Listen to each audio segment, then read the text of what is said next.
Hi guys, welcome back to our channel. ఈరోజు easy ప్రాసెస్లో సింపుల్గా చికెన్ కర్రీ ఎలా చేసుకోవాలో చూద్దాం. ముందుగా బౌల్ పెట్టుకొని బౌల్లో ఆయిల్ పోసుకోవాలి. మేమైతే చికెన్కి తగ్గట్టు ఆయిల్ పోసుకుంటున్నాం, అప్పుడే టేస్ట్ అనేది మంచిగా ఉంటుంది. మేమైతే 1/2 kg చికెన్ తీసుకుంటున్నాం కాబట్టి 2 పావుల నూనె పోసుకుంటున్నాం. ఆయిల్ అనేది కొంచెం హీట్ అయిన తర్వాత లవంగాలు, దాల్చిన చెక్క, యాలకులు వేసుకొని మంచిగా ఫ్రై చేసుకోవాలి. అవన్నీ మంచిగా ఫ్రై అయిన తర్వాత అందులో ఆనియన్స్ అని వేయాలి. ఆనియన్స్ అనేది కొంచెం ఎక్కువనే వేసుకోవాలి, ఎందుకంటే చికెన్కి థిక్ గ్రేవీ వస్తుంది, టేస్ట్ కూడా బాగుంటుంది కాబట్టి కొంచెం ఎక్కువనే వేసుకోవాలి ఆనియన్స్ అనేది.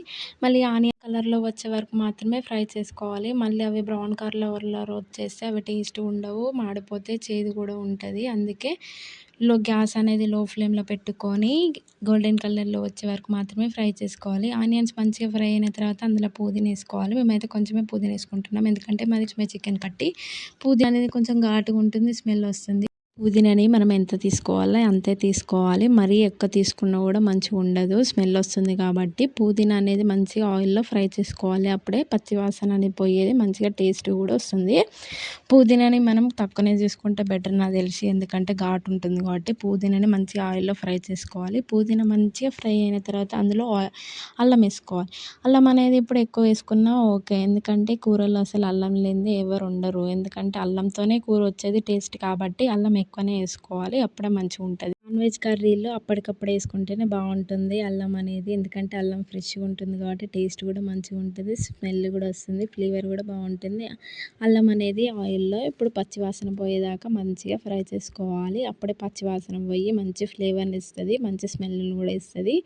ఆయిల్ మంచిగా మాగిన తర్వాత ఇప్పుడు కడిగిన ముక్కలు వేసుకోవాలి. మేమైతే చికెన్ని ఇక్కడ వాష్ చేసుకున్నాం, ఎందుకంటే చికెన్ అనేది మంచిగా క్లీన్ ఉంటే స్మెల్ అనేది మంచిగా ఉంటుంది, టేస్ట్ కూడా బాగుంటుంది కాబట్టి. మేమైతే ఇక్కడ చికెన్ ముక్కలని కడుక్కున్నాం, ముందే కడుక్కోవడం వల్ల నీసు వాసన అనేది పోతుంది, స్మెల్ అనేది పోతుంది, మంచిగా ఫ్రెష్గా ఉంటుంది, క్లీన్గా ఉంటుంది, టేస్ట్ కూడా బాగుంటుంది కాబట్టి. అందుకే చికెన్ని అందరూ వాష్ చేసుకుంటారు, మేము కూడా వాష్ చేసుకుంటాం, అప్పుడే చికెన్ అయితే మంచిగా ఉంటుంది.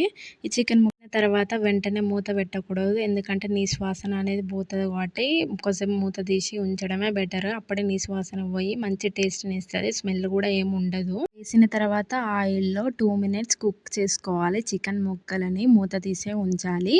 ఇవి 2 minutes కుక్ అయిన తర్వాత అందులో చిటికెడు పసుపు వేసుకోవాలి. మళ్ళీ పసుపు ఎక్కువ వేసుకున్నా కూడా చేదుగా ఉంటుంది, మళ్ళీ కూర అనేది బాగా పచ్చగా కనిపిస్తుంది కాబట్టి మనం పసుపు అనేది కొంచెం వేసుకుంటేనే బెటర్. చికెన్కి ముక్కలకి పెట్టుకోవాలి, అప్పుడే కర్రీ అనేది మంచిగా ఉంటుంది. ఇదంతా వేసిన తర్వాత సాల్ట్ వేసుకోవాలి, మళ్ళీ సాల్ట్ కూడా ఎక్కువ వేసుకోకూడదు, మళ్ళీ ఉప్పిసం అయిపోతే మళ్ళీ తినలేము కదా. ఉప్పు తప్పకుండా తింటాం కానీ ఉప్పిసం అయితే తినలేము, మళ్ళీ చికెన్ కర్రీ కూడా వేస్ట్ అయిపోతుంది కాబట్టి సాల్ట్ అనేది చెక్ చేసుకుంటే వేసుకుంటే మంచిగా ఉంటుంది.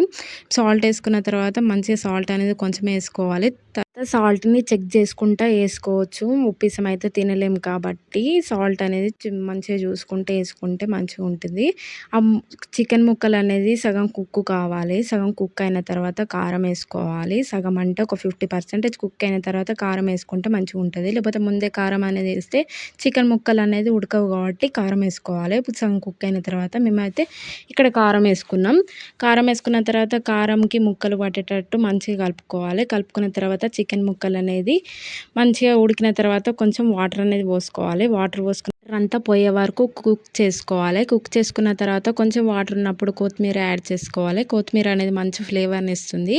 ఇప్పుడు కూర ఉడికినట్టు ఎట్లా తెలాలి అంటే మొత్తం పోతాయి, అప్పుడే చికెన్ ముక్కలు మంచిగా ఉడికినట్టు. ఇక్కడ చూడండి, మా మమ్మీ లాస్ట్లో గరం మసాలా, చికెన్ మసాలా యాడ్ చేస్తుంది, యాడ్ చేసినాక ఇంకో 2 minutes కుక్ చేస్తే చికెన్ కర్రీ రెడీ అవుతుంది. మీకు వీడియో నచ్చినట్టయితే నన్ను సపోర్ట్ చేయండి, లైక్ చేయండి, సబ్స్క్రైబ్ చేయండి. ఇంకో కొత్త వీడియోతో మీ ముందుకు వస్తా. బాయ్ బాయ్, టేక్ కేర్, ఉంటాం.